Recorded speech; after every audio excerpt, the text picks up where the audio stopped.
नमस्कार दोस्तों, मैं हाजिर हूं झारखंड के प्रमुख समाचार पत्रों में छपी झारखंड के 24 जिलों की चुनिंदा बड़ी खबरों के साथ। जानिए आज की तमाम बड़ी खबरें जो आपके लिए जानना बेहद जरूरी है। चाहे बात हो मैया सम्मान योजना की, पीएम और अबुआ आवास की, या फिर राशन कार्ड और पेंशन जैसी योजनाओं की। 10,000 रुपया घूस मांगने और जनता दरबार में कॉल रिकॉर्डिंग के साथ शिकायत करने के बाद गढ़वा डीसी ने बड़ी कार्रवाई की है। आपको बता दें, जनता दरबार में शिकायत के एक सप्ताह के अंदर गढ़वा डीसी ने भ्रष्टाचार के खिलाफ कार्रवाई करते हुए एक राजस्व उप निरीक्षक यानी कर्मचारी को निलंबित कर दिया। निलंबित करने के साथ ही अंचल अधिकारी को निलंबित कर्मचारी पर आरोप पत्र गठन कर विभागीय कार्रवाई शुरू करने का निर्देश दिया है। यह कार्रवाई भंडरिया अंचल के राजस्व कर्मचारी शिवपत राम के खिलाफ की गई है। आपको बता दें, भंडरिया अंचल के जनेवा मौजा के एक जमीन के मामले में रिपोर्ट करने को लेकर राजस्व कर्मचारी शिवपत राम ने 10,000 रुपए घूस की मांग की थी। इसके बाद निलंबित कर्मचारी शिवपत राम से स्पष्टीकरण की मांग की गई। दिलचस्प है कि स्पष्टीकरण में भी निलंबित कर्मचारी ने 10,000 रुपए घूस मांगने की बात स्वीकार की। इसके बाद गढ़वा डीसी ने यह बड़ी कार्रवाई कर दी। गढ़वा डीसी ने आम लोगों से अपील किया है कि जिले में अगर कोई भी सरकारी अधिकारी या कर्मचारी पैसे की मांग करता है तो बेहिचक जनता दरबार में आम लोग आकर शिकायत कर सकते हैं और जांच में सही पाए जाने पर ऐसे अधिकारी और कर्मचारियों के खिलाफ सख्त कार्रवाई की जाएगी। पलामू और गढ़वा के लोगों को एक नई ट्रेन की सौगात मिल गई। पुरुलिया से डाल्टनगंज गढ़वा रोड नगर उटारी होते हुए अयोध्या धाम और लखनऊ के रास्ते सीधे आनंद विहार दिल्ली तक नई ट्रेन सेवा को मंजूरी मिल गई है। इस नई ट्रेन से पलामू और गढ़वा के लाखों लोगों को सीधा फायदा होगा। अब श्रद्धालु आसानी से अयोध्या धाम का दर्शन कर सकेंगे। लखनऊ इलाज के लिए जाने वाले मरीजों को बार बार ट्रेन बदलने की परेशानी नहीं होगी और दिल्ली जाना भी आसान होगा। बहुत जल्द इस ट्रेन के शुभारंभ को लेकर भव्य कार्यक्रम का आयोजन किया जाएगा, जिससे क्षेत्रवासियों को यह सौगात समर्पित की जाएगी। पलामू सांसद बीडी राम के प्रयास से यह संभव हो पाया है। रेलवे के यात्रीगण कृपया ध्यान दें, अब आरक्षित श्रेणी में यात्रा करने वाले प्रत्येक यात्री को मूल पहचान पत्र दिखाना अनिवार्य होगा। खासतौर पर भारत नेपाल और भारत बांग्लादेश सीमा से जुड़े इलाकों में इस नियम को सख्ती से लागू किया जाएगा। अगर कोई यात्री ID कार्ड नहीं दिखा पाया तो उसे बिना टिकट यात्री माना जाएगा और नियम के अनुसार जुर्माना लगेगा। ग्रुप में सफर करने वालों के लिए भी नियम कड़ा है। कम से कम एक यात्री के पास मूल पहचान पत्र होना जरूरी होगा, वरना पूरा ग्रुप कार्रवाई के दायरे में आ सकता है। दिव्यांग, वरिष्ठ नागरिक, छात्र और रियायती टिकट पर यात्रा करने वालों को भी अपनी पात्रता से जुड़े दस्तावेज दिखाने होंगे, वरना पूरा किराया वसूला जाएगा। लातेहार पुलिस ने 50,000 के इनामी कुख्यात TSPC उग्रवादी आदेश गंझू को 2 साथियों के साथ गिरफ्तार कर लिया। पुलिस ने बनवार गांव के पकड़ुआ जंगल से तीनों अपराधियों को उस समय पकड़ा जब वे किसी बड़े घटना की तैयारी में थे। गिरफ्तार आरोपियों में आदेश गंझू, उज्जवल कुमार और सुभाष कुमार के नाम शामिल है। तीनों टंडवा थाना क्षेत्र के बताए जाते हैं। मौके से पुलिस ने एक देसी पिस्टल, एक कट्टा, कई जिंदा कारतूस, 2 मोबाइल फोन, TSPC से जुड़े दस्तावेज और 2 स्पोर्ट बाइक को बरामद किया है।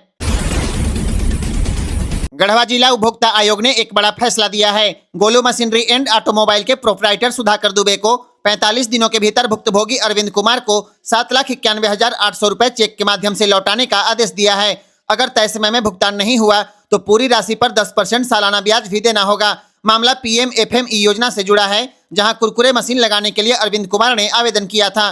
बैंक से 6.5 लाख रुपए सीधे मशीन सप्लायर के खाते में पैसा ट्रांसफर किया गया। इसके बाद बचा हुआ 65,000 रुपए भी ले लिए गए, लेकिन तय तारीख तक मशीन नहीं पहुंची। उसके बाद मोबाइल फोन बंद हो गया और दुकान भी बंद मिली। इसके बाद पीड़ित ने आयोग में जाकर मामले की शिकायत की, तब जाकर मामले में न्याय मिला है। केंद्र सरकार से 15वें वित्त आयोग की लंबित राशि के रूप में राज्य को करीब 2,148 करोड़ रुपए मिलने का रास्ता साफ हो गया। यह पैसा पिछले 3 साल से नगर निकाय का गठन नहीं होने की वजह से रुका हुआ था, लेकिन अब जैसे ही नगर निकाय चुनाव की प्रक्रिया शुरू हो गई, अब केंद्र सरकार यह पैसा को जारी करेगी और राशि मिलने के बाद शहरी इलाकों में विकास कार्यों में तेजी आएगी। आपको बता दें, प्रत्येक साल 728 करोड़ रुपए मिलेंगे। 3 साल की कुल राशि से शहरों का चेहरा बदलने की तैयारी है। इधर केंद्र सरकार ने पंचायतों के लिए 275 करोड़ रुपए की दूसरी किस्त जारी करने की सिफारिश कर दी है। झारखंड में धान खरीद की रफ्तार एक बार फिर सुस्त पड़ गई। अब तक 22 लाख क्विंटल धान ही खरीदा जा सका है, जबकि 60 लाख क्विंटल धान खरीदने का लक्ष्य है। अब सरकार के पास 31 मार्च तक का समय है और करीब 38 लाख क्विंटल धान खरीदना बाकी है। अब तक 37,000 से ज्यादा किसानों से धान लिया गया है। 535 करोड़ के मुकाबले 431 करोड़ का भुगतान हो चुका है। 3 साल से लगातार सरकार धान खरीद के लक्ष्य से चूक रही है। अब सवाल है कि क्या सरकार बचे 1.5 महीने में लक्ष्य पूरा कर पाएगी या फिर किसान एक बार फिर सरकारी व्यवस्था के भरोसे ठगे जाएंगे। जामताड़ा के साइबर ठगों ने इस बार जामताड़ा SP राजकुमार मेहता को ठगने की कोशिश कर दी और उन्हें फोन करके SBI के योनो ऐप अपडेट करने की बात कह दी, लेकिन इन अपराधियों को यह पता नहीं था उन्होंने जिसे फोन किया है वह जामताड़ा के SP हैं। एसपी ने तुरंत नंबर की जांच कराई और नारायणपुर और करमाटांड इलाके से फोन कॉल का लोकेशन मिल गया। पुलिस ने कार्रवाई करते हुए करमाटांड इलाके में छापेमारी की और 4 साइबर अपराधियों को गिरफ्तार कर लिया। गिरफ्तार आरोपी इब्राहिम अंसारी, हुसैन अंसारी, साकिर अंसारी और सिराज अंसारी के नाम शामिल है। इनके पास से 7 मोबाइल फोन, 8 सिम कार्ड बरामद हुए और सभी को जेल भेज दिया गया। पूछताछ में खुलासा हुआ कि यह लोग योनो ऐप चालू या अपडेट कराने के बहाने व्हाट्सएप और स्क्रीन शेयरिंग ऐप के माध्यम से पीड़ितों का मोबाइल कंट्रोल में लेते थे। उसके बाद ओटीपी हासिल करके नेट बैंकिंग से पैसा उड़ाते थे। अब अगर आप 20 लाख रुपए से महंगी प्रॉपर्टी खरीदते हैं, 5 लाख से ज्यादा की गाड़ी लेते हैं या साल में 10 लाख से ज्यादा नगद जमा या निकासी करते हैं तो पैन कार्ड देना अनिवार्य होगा। सीबीडीटी ने आयकर कानून 2025 के ड्राफ्ट नियम जारी कर दिए। इतना ही नहीं, 1 लाख रुपए से ज्यादा के होटल बिल पर भी पैन देना पड़ेगा। यह सभी नियम 1 अप्रैल 2026 से लागू होंगे। हालांकि अभी यह ड्राफ्ट है और आम पब्लिक 22 फरवरी तक सुझाव दे सकती है और मार्च के पहले सप्ताह में अंतिम नियम नोटिफाई किए जाएंगे। आदिवासी जमीन विवाद में हाईकोर्ट और एसआईआर कोर्ट के आदेश पर प्रशासन ने 13 घरों पर बुलडोजर चला दिया। रांची के मधुगम खादगाढ़ा इलाके में प्रशासन ने यह कार्रवाई की है। शिव दुर्गा मंदिर लेन में करीब 40 वर्षों से रह रहे 13 परिवार एक ही सुबह में बेघर हो गए। सुबह 9 बजे पुलिस बल और 5 बुलडोजर के साथ प्रशासन मौके पर पहुंचा। घरों को खाली करने की घोषणा हुई। लोग रोते बिलखते बाहर निकले। उसके बाद मकानों को तोड़ दिया गया। पीड़ित परिवारों का कहना है कि 1980-85 के बीच उन्होंने रजिस्ट्री कराकर 2 से 3 कट्ठा जमीन की खरीदारी की थी। बाद में जमीन को आदिवासी बताते हुए मामला कोर्ट पहुंचा और एक तरफा फैसले के बाद दखल दिहानी की कार्रवाई कर दी गई। झारखंड के 14 जिलों के मनरेगा लोकपाल की सेवा समाप्त कर दी गई। मनरेगा आयुक्त मृत्युंजय बर्णवाल ने देवघर, दुमका, धनबाद, बोकारो, गोड्डा, गढ़वा, लातेहार, गिरिडीह, कोडरमा, रामगढ़, खुट्टी, पलामू, रांची और सिमडेगा के डीडीसी को पत्र लिखकर यहां के लोकपाल से काम नहीं लेने का निर्देश दिया है। मनरेगा लोकपाल का चयन 17 फरवरी 2025 तक किया गया था।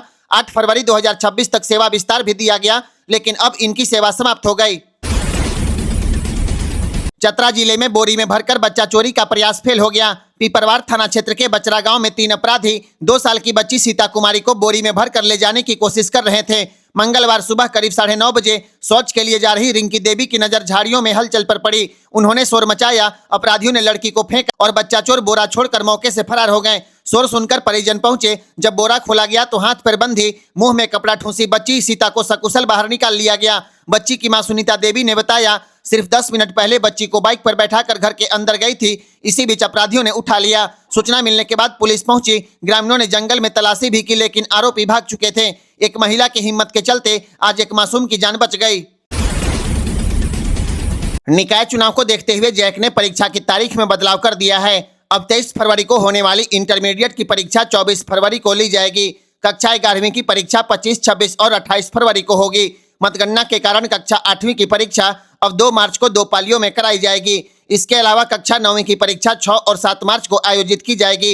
एडमिट कार्ड की बात करें तो इंटर और 11वीं के छात्र 20 फरवरी से जैक की वेबसाइट से प्रवेश पत्र डाउनलोड कर पाएंगे, जबकि 9वीं के परीक्षार्थी 24 फरवरी से एडमिट कार्ड निकाल पाएंगे। आपको बता दें 23 फरवरी को मतदान और 27 फरवरी को मतगणना होनी है। इस वजह से जैक ने यह बड़ा बदलाव कर दिया है। झारखंड सरकार अब सरकारी स्कूलों में पढ़ने वाली छात्राओं को निःशुल्क सैनिटरी पैड देने की तैयारी कर रही है। इस योजना से राज्य की करीब 12 से 13 लाख छात्राएं लाभान्वित होंगी।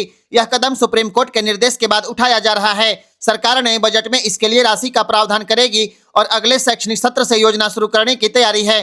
कक्षा 6 से 12वीं तक की छात्राओं को प्रत्येक महीने 5 से 6 सैनिटरी पैड दिए जा सकते हैं। फिलहाल यह सुविधा सिर्फ कस्तूरबा गांधी बालिका विद्यालयों में ही मिल रही है। गौर करने वाली बात है कि आज भी करीब 40% किशोरियां और महिलाएं मासिक धर्म में कपड़े का इस्तेमाल करती हैं।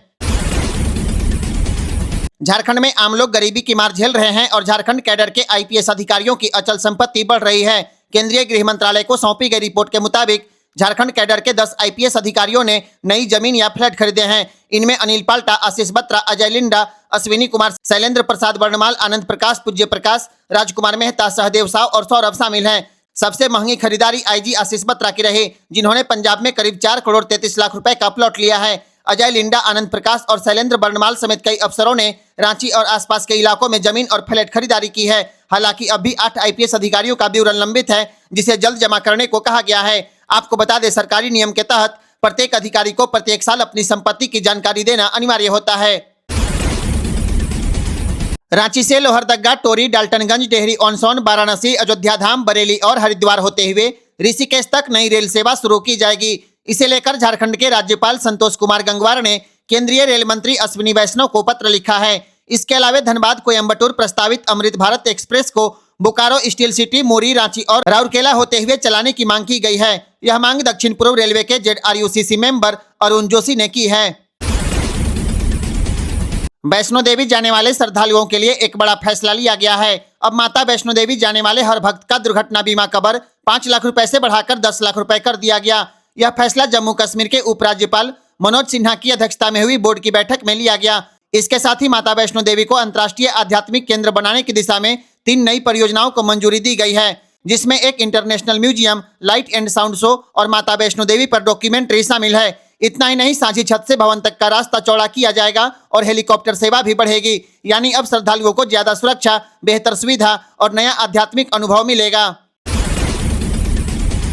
झारखंड में बिजली उत्पादन की दरों को लेकर बड़ा बदलाव किया गया है। अब राज्य में बिजली की दरें नए और स्पष्ट नियम के तहत तय होगी। अब थर्मल और जल विद्युत परियोजनाओं की बिजली दरें 5 साल की अवधि के लिए पहले ही तय कर दी जाएगी। मतलब प्रत्येक साल नई दर लागू नहीं होगी, बल्कि मल्टी ईयर टैरिफ सिस्टम के तहत पूरे 5 साल की रूपरेखा बनेगी। झारखंड राज्य विद्युत नियामक आयोग ने विद्युत उत्पादन दर निर्धारण की नई नियमावली को अधिसूचित कर दिया है। यह नियम 1 अप्रैल 2026 से लागू होंगे और 31 मार्च 2031 तक प्रभावी रहेंगे। आयोग का कहना है कि इससे बिजली कंपनियों को लागत के अनुसार उचित दर मिलेगी और उपभोक्ताओं पर अचानक बढ़ोतरी का बोझ नहीं पड़ेगा। नए नियम में यह भी साफ किया गया है कि केवल जरूरी और उचित खर्च ही टैरिफ में जोड़े जाएंगे, ताकि फिजूल खर्ची पर रोक लगे। सरकार का दावा है कि इस फैसले से पारदर्शिता बढ़ेगी, निवेश को बढ़ावा मिलेगा और आम उपभोक्ताओं को राहत मिलेगी। अब देखना होगा इस नई व्यवस्था का राज्य की बिजली व्यवस्था पर कितना असर पड़ता है। झारखंड में होटल, रेस्तरां, बार और क्लब संचालन को लेकर सरकार ने नई नियमावली का ड्राफ्ट जारी कर दिया। अब अतिरिक्त लाइसेंस फीस देकर बार और क्लब सुबह 10 बजे से रात 2 बजे तक खोले जाएंगे। 3, 4 और 5 स्टार होटल में बार सुबह 4 बजे तक चल पाएगा। इसके लिए सालाना 26 लाख रुपए तक का अतिरिक्त शुल्क देना होगा। नए नियम में साफ कहा गया है कि अगर कोई व्यक्ति बार परिसर में हथियार लेकर जाएगा तो सीधे 1 लाख रुपए का जुर्माना लगेगा। इसके साथ ही हर बार में CCTV कैमरा और डेसिबल मीटर लगाना अनिवार्य होगा। तेज आवाज में म्यूजिक, माप से कम शराब परोसना या तय समय से ज्यादा बार खोलने पर 10,000 रुपए से लेकर 50,000 तक जुर्माने का प्रावधान रखा गया है। बार संचालन के लिए 1 लाख रुपए आवेदन शुल्क और सिक्योरिटी मनी बढ़ाई गई है। ड्राफ्ट नियमावली पर सरकार ने आपत्ति और सुझाव मांगे हैं। इसके बाद इसे अंतिम रूप दिया जाएगा। हालांकि Jharkhand restaurant and bar association ने कहा है कि इतनी सख्त शर्तों में बार चलाना मुश्किल होगा और वे विभाग के सामने अपनी आपत्ति दर्ज कराएंगे। अब नजर इस पर है सरकार इन नियमों में क्या बदलाव करेगी। झारखंड में अगले 4 साल तक पीने के पानी की कोई बड़ी दिक्कत नहीं होगी, क्योंकि रांची में पिछले 92 दिनों से एक बूंद बारिश नहीं हुई है। इसके बावजूद राज्य के लगभग सभी बड़े डैम इस समय 70 से 75% तक भरे हुए हैं। सेंट्रल वाटर कमीशन की जनवरी 2026 की रिपोर्ट के मुताबिक झारखंड के जलाशय में पिछले साल के मुकाबले करीब 10% ज्यादा पानी मौजूद है। मैथन और पंचेत जैसे डैम में तो क्षमता से भी ज्यादा पानी दर्ज किया गया है। पिछले मानसून में कई जिलों में 2000 mm से ज्यादा बारिश हुई थी, जिसका असर अब साफ दिखने लगा है। इसका फायदा खेतीबाड़ी को मिलेगा और गर्मी से लोगों को राहत रहेगी। यानी बारिश रुकी है, लेकिन झारखंड के डैम अभी पूरी तरह मजबूत खड़े हैं। मैया सम्मान योजना के नए लाभुकों के लिए फरवरी महीने में पोर्टल खुल सकता है। मीडिया रिपोर्ट के अनुसार चर्चा है कि 18वीं किस्त के साथ साथ नई महिलाओं को भी इस योजना से जोड़ा जाएगा। सूत्रों के मुताबिक 18 फरवरी से शुरू होने वाले बजट सत्र में सरकार इस योजना का बजट बढ़ा सकती है। अगर बजट बढ़ाया गया तो पोर्टल फिर खुलेगा और जो महिलाएं अब तक उम्र, दस्तावेज और तकनीकी कारणों से बाहर रह गई थी, उन्हें बड़ा मौका मिल सकता है। फिलहाल राज्य में करीब 50 लाख महिलाओं को प्रत्येक महीना 2500 रुपए मिल रहा है। राजनीतिक जानकार मानते हैं कि मैया सम्मान योजना सरकार की सबसे मजबूत गारंटी बन चुकी है। इसी योजना ने महिलाओं के बीच भरोसा बनाया और यही कारण है कि मुख्यमंत्री हेमंत सोरेन खुद इस योजना पर नजर बनाए हुए हैं। अब सबकी निगाहें फरवरी के बजट सत्र पर होगी। बजट को सरकार ने बढ़ाया तो फरवरी झारखंड की महिलाओं के लिए सम्मान और राहत का महीना बन सकता है। मैया सम्मान योजना के करीब 50 लाख महिलाओं के लिए एक बड़ी खुशखबरी सामने आ गई। राज्य सरकार महिला लाभुकों को स्वरोजगार के लिए 20-20 हजार रुपए का लोन देने की योजना पर काम कर रही है। सूत्रों के मुताबिक इस नई योजना की शुरुआत 8 मार्च यानी अंतर्राष्ट्रीय महिला दिवस के अवसर पर हो सकता है। अगर सब कुछ ठीक ठाक रहा तो इसे 18 फरवरी से शुरू होने वाले बजट में शामिल किया जाएगा। शनिवार को बैंकों के साथ हुई बैठक में वित्त मंत्री राधाकृष्ण किशोर ने कहा है कि कम से कम दस्तावेज पर महिलाओं को लोन दिया जाएगा। योजना के तहत महिलाओं को मिलने वाली 2500 रुपए की मासिक सम्मान राशि से ही लोन की किस्त काटने का प्रस्ताव रखा गया है, यानी अलग से किस्त भरने का झंझट नहीं रहेगा। बताया जाता है कि इस योजना को लेकर मुख्यमंत्री हेमंत सोरेन की भी सहमति मिल चुकी है। लोन के लिए सिर्फ आधार कार्ड और 10 रुपया के रेवेन्यू स्टाम्प पर आवेदन की व्यवस्था की जा सकती है। सरकार का लक्ष्य महिलाओं को आत्मनिर्भर बनाकर घर बैठे रोजगार से जोड़ना है। झारखंड में कब्रिस्तानों की घेराबंदी और सौंदर्यीकरण को लेकर एक बड़ा फैसला लिया गया है। अल्पसंख्यक कल्याण मंत्री हफीजुल हसन ने राज्य के 22 जिलों में 634 कब्रिस्तानों के लिए स्वीकृति दे दी है। इस पूरी योजना पर करीब 146 करोड़ रुपए खर्च किए जाएंगे। सबसे ज्यादा काम साहिबगंज जिले में होगा। यहां 126 कब्रिस्तानों की घेराबंदी और सौंदर्यीकरण किया जाएगा। इस पर करीब 31 करोड़ रुपए खर्च किया जाएगा। दूसरे नंबर पर है खूंटी जिला, जहां 82 कब्रिस्तानों को मंजूरी दी गई है। इसके अलावा रांची, गढ़वा, पलामू, बोकारो, धनबाद, गिरिडीह, हजारीबाग, देवघर, दुमका, जामताड़ा, कोडरमा, गोड्डा, गुमला, पाकुड़, पश्चिमी सिंहभूम, लातेहार, चतरा और सिमडेगा जिलों में भी काम होगा। योजना का उद्देश्य कब्रिस्तानों को सुरक्षित रखना, अतिक्रमण रोकना और बाउंड्री वाल रास्ता और बैठने जैसी बुनियादी सुविधाएं देना है। सरकार ने यह भी तय किया है कि निजी जमीन वाले कब्रिस्तानों में अब दान पत्र के बाद ही काम होगा। साइबर ठगी के शिकार लोगों को अब 25,000 रुपए का मुआवजा मिलने वाला है। अगर आप भी साइबर ठगी के शिकार हैं तो यह खबर आपके लिए बेहद जरूरी है। आरबीआई ने प्रस्ताव रखा है कि साइबर ठगी के शिकार लोगों को अब 25,000 रुपए तक का मुआवजा दिया जाएगा।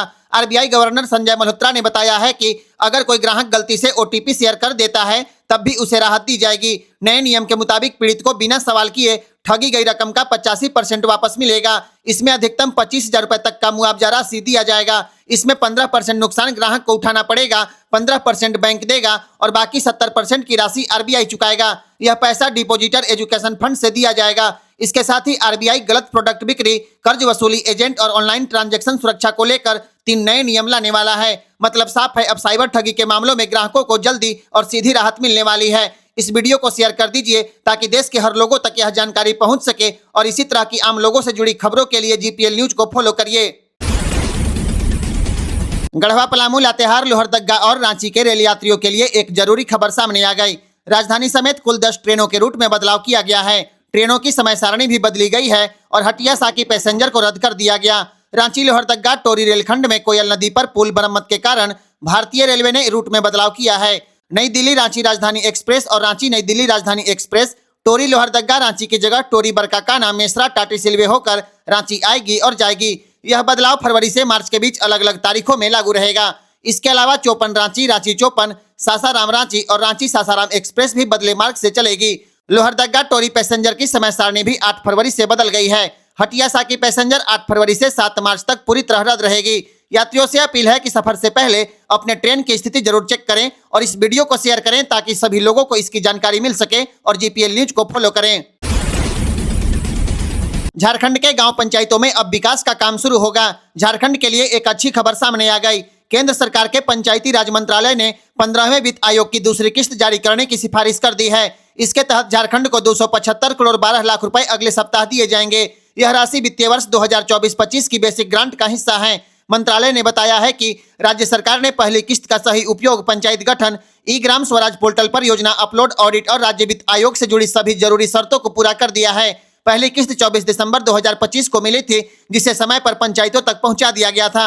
अब आने वाली इस दूसरी किस्त में 75% राशि ग्राम पंचायत को, 15% ब्लॉक पंचायत को और 10% जिला परिषद को मिलेगा। सीधे शब्दों में कहें तो ग्राम पंचायत को 207 करोड़, ब्लॉक पंचायत को 39 करोड़ और जिला परिषद को 27 करोड़ से ज्यादा मिलेंगे। इस पैसे से गाँव के विकास कार्यों को फिर से रफ्तार मिलने की उम्मीद है। रेलवे के यात्रीगण कृपया ध्यान दें, एलएपी धनबाद एक्सप्रेस 4, 7, 9, 11 और 14 फरवरी को परिवर्तित मार्ग से चलेगी। इन तिथियों में यह ट्रेन पोडानूर और इरुगुर रूट से संचालित होगी। इस दौरान कोयम्बटूर स्टेशन पर ठहराव नहीं होगा। हालांकि यात्रियों की सुविधा के लिए पोडानूर स्टेशन पर अतिरिक्त ठहराव दिया गया है। दक्षिण रेलवे के सेलम मंडल में फिक्स टाइम कॉरिडोर ब्लॉक के कारण कुछ ट्रेनों के संचालन में अस्थायी बदलाव किया गया है। रेलवे के अपडेट के लिए जीपीएल न्यूज को फॉलो जरूर करें।